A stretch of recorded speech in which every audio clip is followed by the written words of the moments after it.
Welcome to our channel. இந்த வீடியோவில் TNSTC driver cum conductor exam prepare பண்ணுறவங்களுக்கான தொழில்முறை திறனறி தகுதி தேர்வு வினாக்கள் பற்றி பார்க்க போகிறோம்.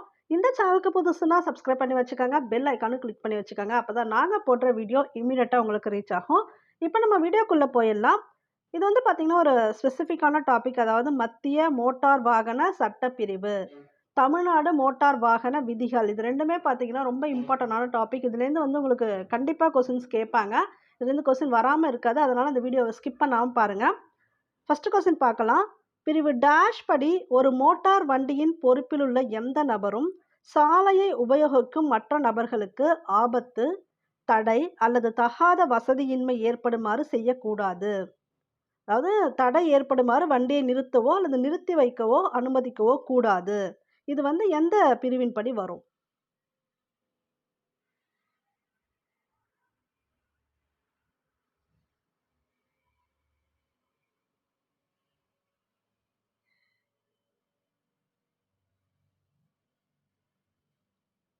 பிரிவு 122. இந்த பிரிவு 122 படி ஒரு மோட்டார் வண்டியின் பொறுப்புள்ள எந்த நபரும் சரி, சாலை உபயோகிக்கும் மற்ற நபர்களுக்கு ஆபத்து விளைவிக்கிற மாதிரியோ இல்லை தடை பண்ணுற மாதிரியோ அங்கே வந்து வாகனத்தை நிறுத்தி வைக்கக்கூடாது. பிரிவு 123 என்பது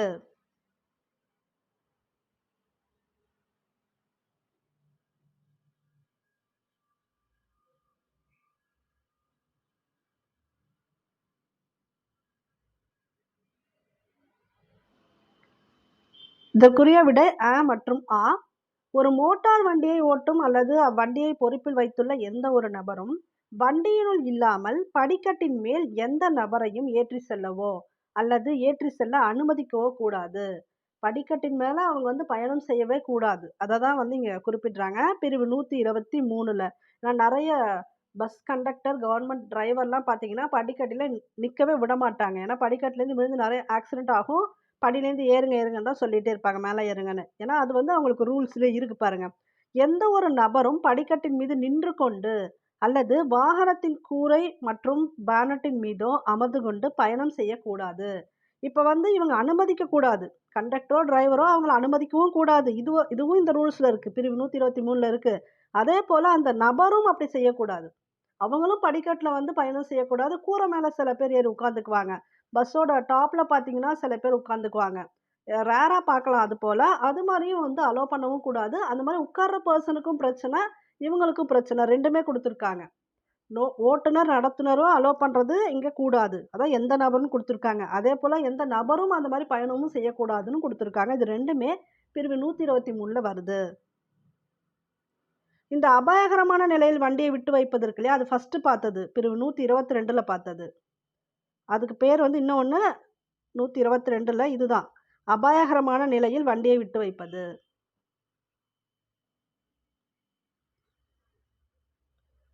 பிரிவு டேஷ் படி மோட்டார் வண்டியை ஓட்டுபவர் எவரும் அந்த வண்டியை தமது கட்டுப்பாட்டில் வைத்துக் கொள்வதற்கு இடையூறு விளைவிக்குமாறு எந்த நபரையும் அல்லது அத்தகைய வகையில் எதனையும் கடத்தி வைத்தோ அந்த வண்டியில் ஏற்றி செல்லவோ அனுமதிக்க கூடாது. இது எந்த பிரிவின்படி வரும்?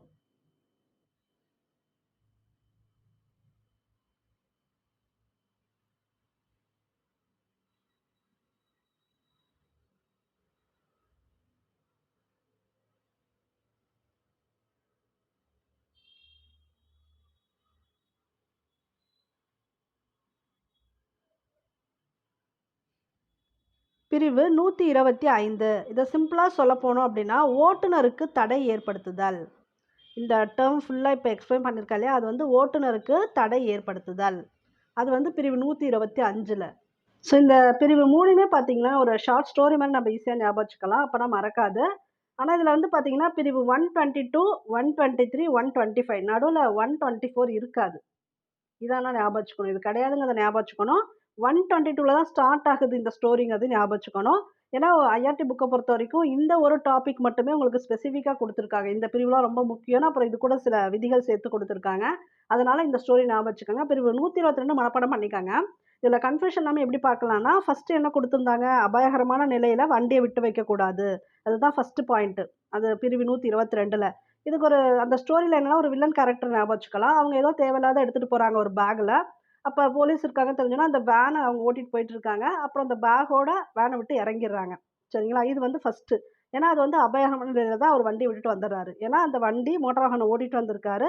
அவருக்கு ஏதோ இந்த மாரி தெரிய வரவும், எந்த இடம்னு பார்க்காம மத்தவங்களுக்கு அந்த பயணம் வந்து தடைப்படும் இல்லையா? அந்த மாரி தடை செய்ற மாரி அந்த இடத்துல விட்டுட்டு வந்துர்றாரு. சரிங்களா?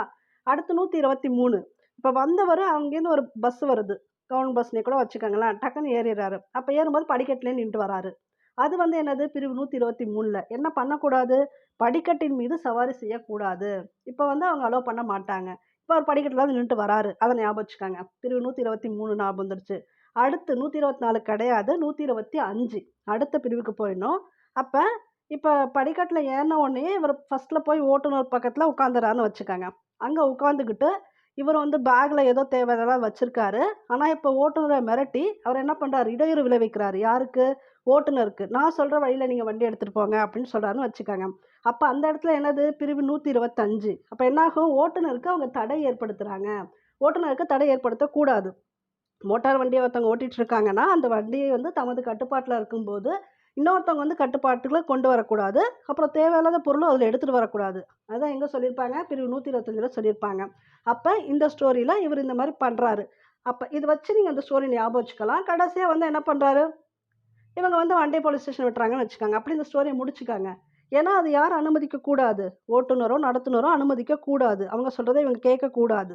அதுதான் இந்த பிரிவுல சொல்லப்படுது. பிரிவு 125ல. ஓகேவா? இந்த ஸ்டோரிய ஞாபகம் வச்சுக்கிட்டு, இந்த 3 பிரிவு மட்டும் ஞாபகம் வச்சுக்கங்க.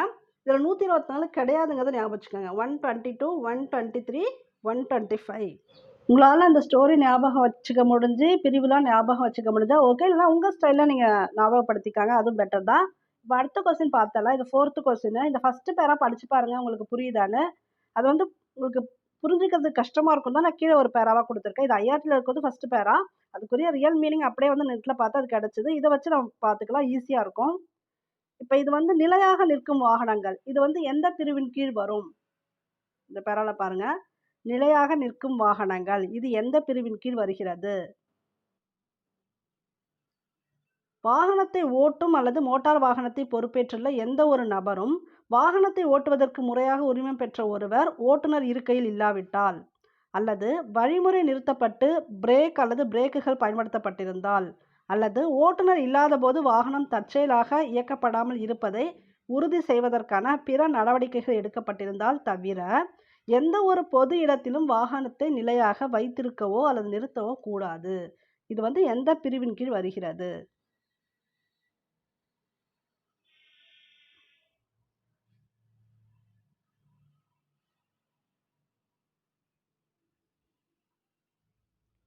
இது வந்து பிரிவு 126 நிலையாக நிற்கும் வாகனங்கள். இது எத விளக்குதுன்னா பிரிவு 126. மத்திய மோட்டார் வாகன சட்டப்பிரிவு 132 என்பது எதனை குறிக்கிறது?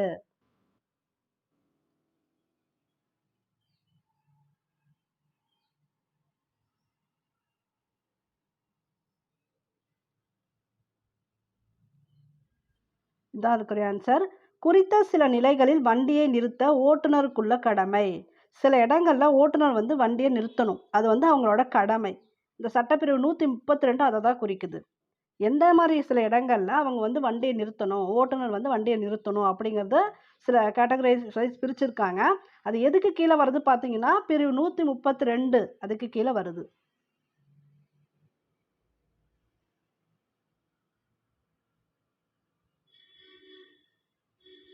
மத்திய மோட்டார் வாகன சட்டப்பிரிவு 132 படி ஒரு மோட்டார் வண்டியின் ஓட்டுநர் கீழ்காணும் எந்த சந்தர்ப்பங்களில் அந்த வண்டியை நிறுத்தி வைப்பது நியாயமாக அவசியமானதாக ஏற்படும் வகையில் நிறுத்தி வைக்க வேண்டும்.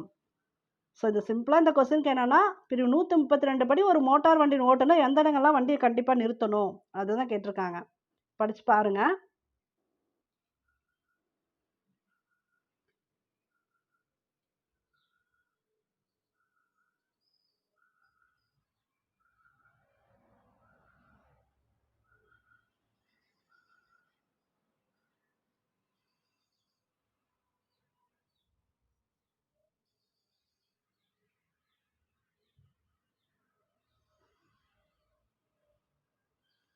இந்த கொஸ்டினுக்கு ஆன்சர் அனைத்துமே உண்டு. ஸோ சட்டப்பிரிவு 132 படி ஓட்டுநர் எங்கெல்லாம் கண்டிப்பாக இந்த இடத்துல வண்டியை நிறுத்தணும்னா, சீருடையில் உள்ள காவல்துறை அலுவலர் எவர் ஒருவர் அவ்வாறு செய்ய வேண்டும் என கேட்கும்போது, உங்களுக்கு ஏதோ டவுட்டு அப்படின்னா கண்டிப்பாக சீருடையில் இருக்கக்கூடிய காவல்துறை அலுவலர் என்ன பண்ணுவாங்க, வண்டியை நிறுத்த சொல்லுவாங்க. அப்படி அவங்க சொன்னாங்கன்னா அந்த இடத்துல அவங்க வண்டி நிறுத்தி தான் ஆகணும். அது வந்து 132ல சட்டப்பிரிவில் இருக்கு. ஒரு விலங்கை தம் பொறுப்பில் வைத்திருப்பவர் அந்த விலங்கு பீதியடையக்கூடும் என அஞ்சி வண்டி நிறுத்தப்பட வேண்டும் என்று கேட்கும்போது, ஏதோ ஒரு விலங்கு அவங்க கூட அவங்க பொறுப்புல வச்சிருக்காங்க. திடீர்னு அது வந்து மிரளும். இந்த இடத்த பார்த்தா அது மிரளும். இந்த இடத்துல கொஞ்சம் நிறுத்துங்க அப்படின்னு சொல்றாங்கன்னா, ஓட்டுநர் அந்த இடத்துல நிறுத்தி ஆகணும். அடுத்து எதிர்பாராத விபத்து அல்லது சேதத்தினால் பாதிக்கப்பட்ட நபர் ஒருவர் ஓட்டுநர் பெயர், முகவரி மற்றும் வண்டியின் உரிமையாளர் பெயர், முகவரி கேட்டால் கொடுக்க வேண்டும். இப்ப டக்குனு ஏதோ மோதிடுறாங்க. ஒரு சிம்பிள் சின்ன ஆக்சிடென்ட் ஆயிடுது. அப்ப என்ன ஆகும்னா, அவங்க வண்டிய அந்த இடத்துல நிறுத்தி ஆகணும். அந்த இப்ப பாதிக்கப்பட்டவங்க என்ன பண்ணுவாங்க? உங்களோட முகவரிய குடுங்க, உங்களோட பெயர சொல்லுங்கன்னா, அவங்க சொல்லி தான் ஆகணும். அதுவும் இந்த ரூல்ஸ்ல இருக்கு. சட்டப்பிரிவு 132ல இருக்கு. அது மட்டும் இல்ல. இந்த வண்டி ஓட்டுறவங்க இவங்க, வண்டி வந்து வேற ஒருத்தவங்களுக்கும் சொந்தம்னு வச்சுக்கோங்களேன். இப்ப வண்டியோட உரிமையாளர் பேர் கேட்டாங்கன்னா, அவங்க பேரு, அந்த முகவரி எல்லாம் கேட்டா அவங்க குடுத்து தான் ஆகணும். அதேபோல பாதிக்கப்பட்டவரும் இந்த தகவல்கள கொடுக்க வேண்டும். இதுவுமே சட்டப்பிரிவு 132ல இருக்கு. சேதம் பண்ணவங்களும் அந்த டீட்டெயில்ஸ் ஒருவேள பாதிக்கப்பட்டவங்க கேட்டா சொல்லணும். பாதிக்கப்பட்டவங்களும் அந்த இடத்துல அந்த தகவல்கள கொடுக்க வேண்டும். இது எல்லாமே எதுல வருதுன்னா, சட்டப்பிரிவு 132ல வருது. ஒரு நபர் தன்னுடைய பெயர், முகவரி கொடுத்து மோட்டார் வண்டியின் ஓட்டுநர் 184வது பிரிவின் கீழ் தண்டிக்கப்படக்கூடிய ஒரு குற்றத்தை செய்திருக்கிறார் என்று குற்றம் சாட்டி, ஓட்டுநர் தம்முடைய பெயர், முகவரி கொடுக்க வேண்டும் என கேட்டால் கொடுக்க வேண்டும். இது எந்த பிரிவின் கீழ் வருகிறது?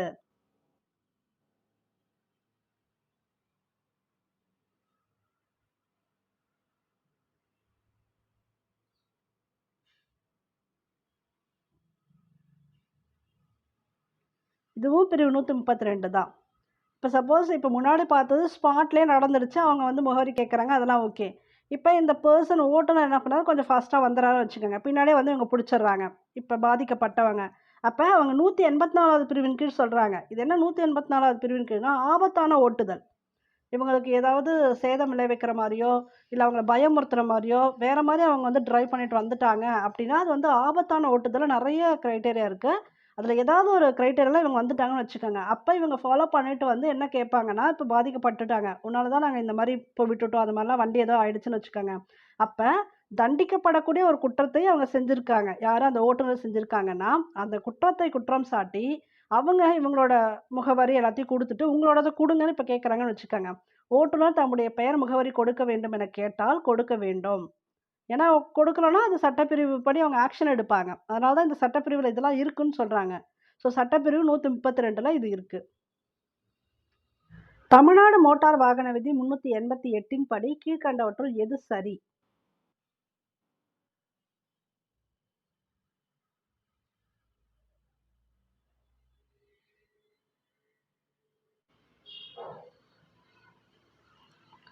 ஸோ இந்த கொஸ்டினுக்கு ஆன்சர் அனைத்தும் மலைச்சாலை என்று அடையாளமிடப்பட்டிருக்கும் சாலையை கண்டால் எந்த ஓட்டுநரும் போக்குவரத்துக்கு வண்டியை கீழ்நோக்கி இறக்கும்போது, இப்போ மலை சாலையில கீழே இறக்குறாங்கன்னு வச்சுக்கோங்களேன் வண்டிய. அப்ப என்ன வந்து பண்ணக்கூடாது அப்படிங்கிறத குடுத்துருக்காங்க. என்ஜின் கட்டுப்பாடு இல்லாத நிலையிலோ, அல்லது கியர் நியூட்ரல் நிலையிலோ, அல்லது கிளட்சை அழுத்திக் கொண்டோ இறங்குதல் கூடாது.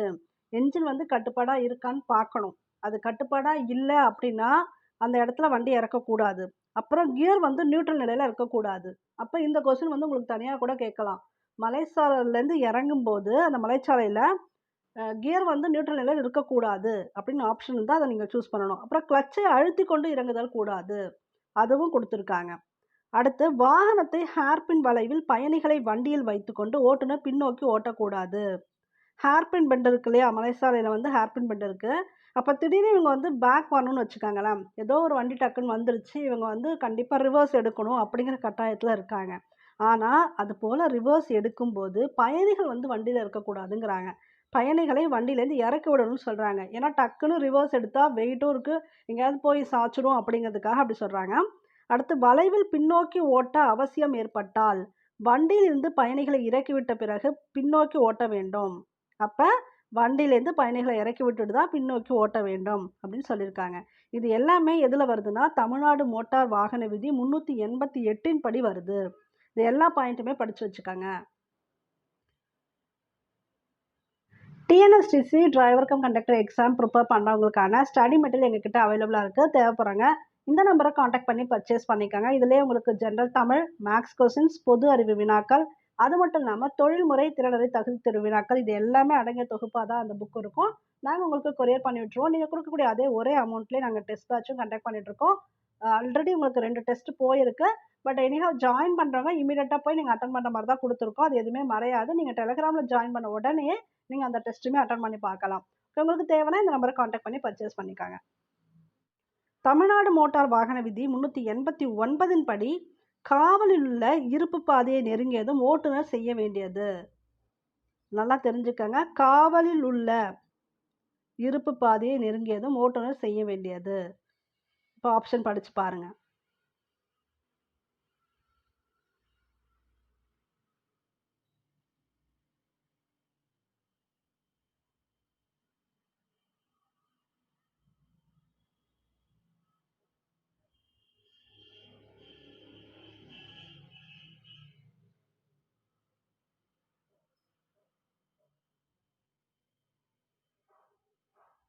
ஸோ இதுக்கு ஆன்சர் ஆ தான்.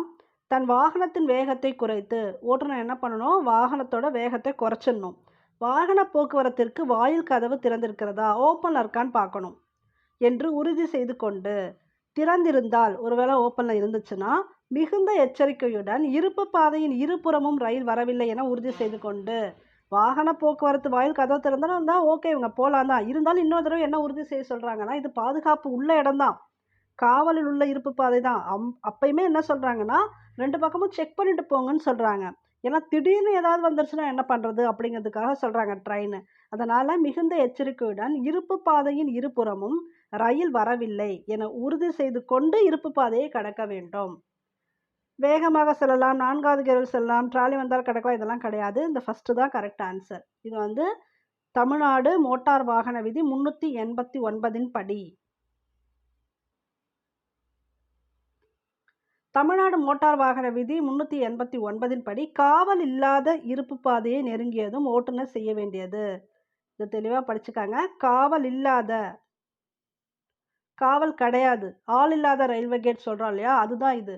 ஃபஸ்ட்டு பார்த்தது ஆளுங்க இருப்பாங்க, அந்த ப்ரொடெக்ஷன் இருக்கும், அந்த ரயில்வே கேட் பற்றி.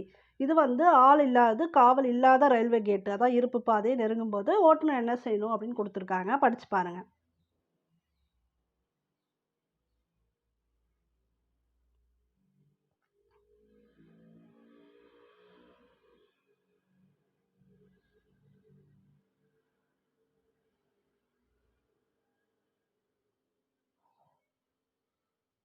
இன்னும் 2 ஆப்ஷன் இருக்குது.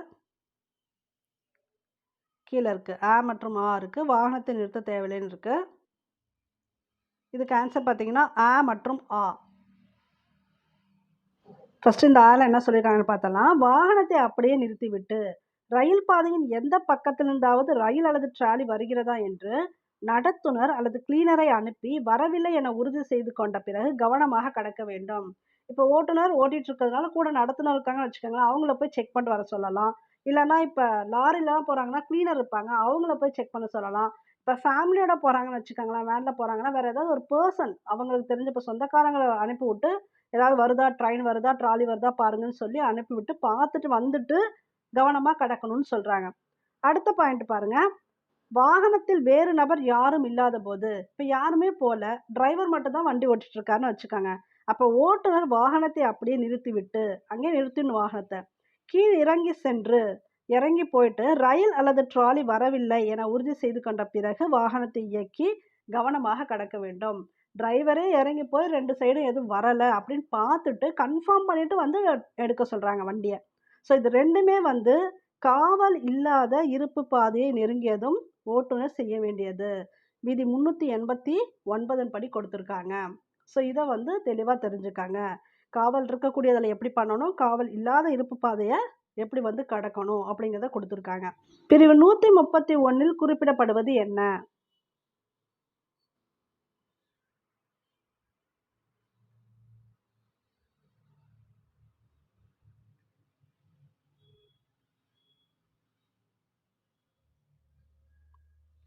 ஆ மற்றும் ஆ. இப்போ பார்த்தோம் இல்லையா? அதே தான் பாதுகாப்பற்ற ரயில்வே லெவல் கிராசிங்கில என்ன நடக்கும் அதெல்லாம் பார்த்தோம்ல. இதுவே வந்து சட்டப்பிரிவுல குடுத்தா 131 சரிங்களா? இதுவே தமிழ்நாடு வாகன விதியில குடுத்தா 389 2மே ஒண்ண தான் விளக்குது. ஓகேவா? ஸோ தமிழ்நாட்டு வாகன விதியில 389ல இதே தான் குடுத்துருக்காங்க. ரயில்வே கிராசிங் பாதுகாப்பற்ற ரயில்வே கிராசிங்ல எப்படி போகணும் அப்படின்னு. இதுவே சட்டப்பிரிவுல குடுத்திருந்தா 131ல குடுத்துருக்காங்க. இருப்பு பாதையை கடக்கும்போது டேஷ் கியரை மட்டுமே உபயோகிக்க வேண்டும்.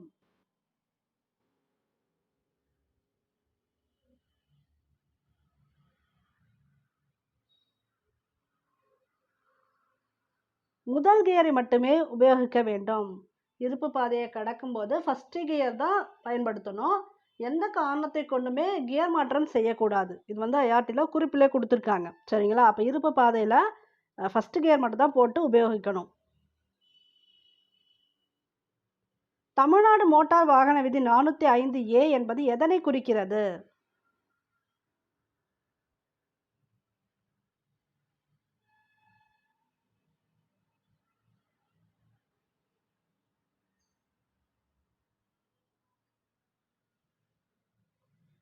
மற்றும் ஆ. இத சிம்பிளா சொல்லப்போனா, கண் கூச்சம் ஏற்படுத்தும் விளக்குகளுக்கு தடை. 405A வந்து எதை குறிக்குதுன்னா, கண் கூச்சம் ஏற்படுத்தும் விளக்குகளுக்கு தடை. முகப்பு விளக்கு தடை. இது வந்து 2023ல இந்த கேள்வி கேட்டிருந்தாங்க. அதனால தான் இந்த டாபிக் மட்டும் ஏன்னா இது தனி டாபிக்காவே ஐஏட்ல குடுத்துருக்காங்க.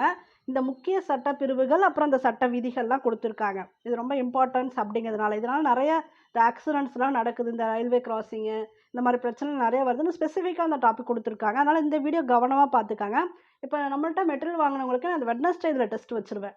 அதனால இப்ப நீங்க கரெக்ட்டா இப்ப படிச்சுட்டு இருக்கும்போதே இது ஒரு டெஸ்ட்டா எழுதிட்டீங்கன்னா மறக்க மாட்டீங்க. கண்டிப்பா இதுலேருந்து ஒரு கொஸ்டின் வரும். அதனால வெட்னஸ்டே வந்து படிச்சுட்டு வந்துருங்க டெஸ்ட்டுக்கு. சண்டே நடக்கிற டெஸ்ட் ஆட்டோமேட்டிக்கா நடக்கும். இது வந்து மிடில் டெஸ்ட் மாரி வெட்னஸ்டே இந்த டாபிக்லேருந்து சில கொஸ்டின்ஸ் குடுப்பேன். படிச்சுட்டு வந்துருங்க. ஓகே. இப்ப நம்ம பார்க்கலாம்.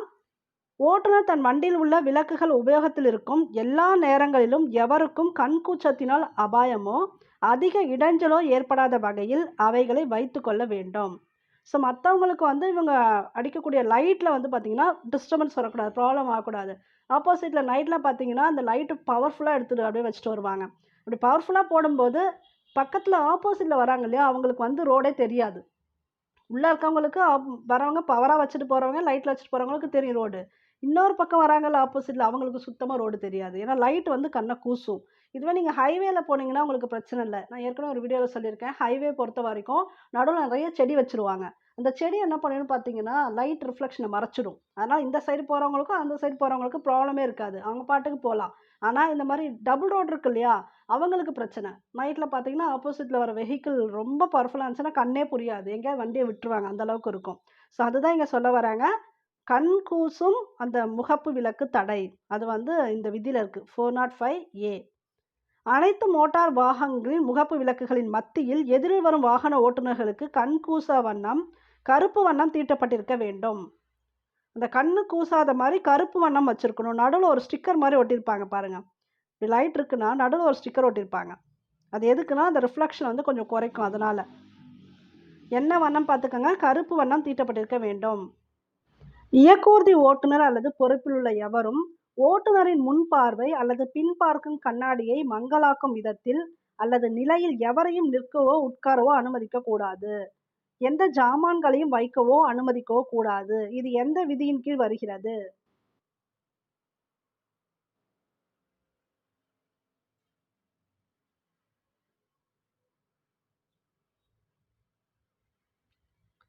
விதி 409. இந்த விதியின் கீழ் தான் இத சிம்பிளா சொல்லணும் அப்டின்னா, பார்வையை மறைக்காமல் இருத்தல். ஓட்டுநரோட பார்வையை மறைக்காமல் இருத்தல் அப்டி சொல்லிடலாம். விதி டேஷின் படி சாலையில் அமைக்கப்பட்டுள்ள போக்குவரத்து சின்னங்களின் குறிப்புகளுக்கு இணங்க ஓட்டுநர் ஒவ்வொருவரும் வாகனங்களை ஓட்ட வேண்டும்.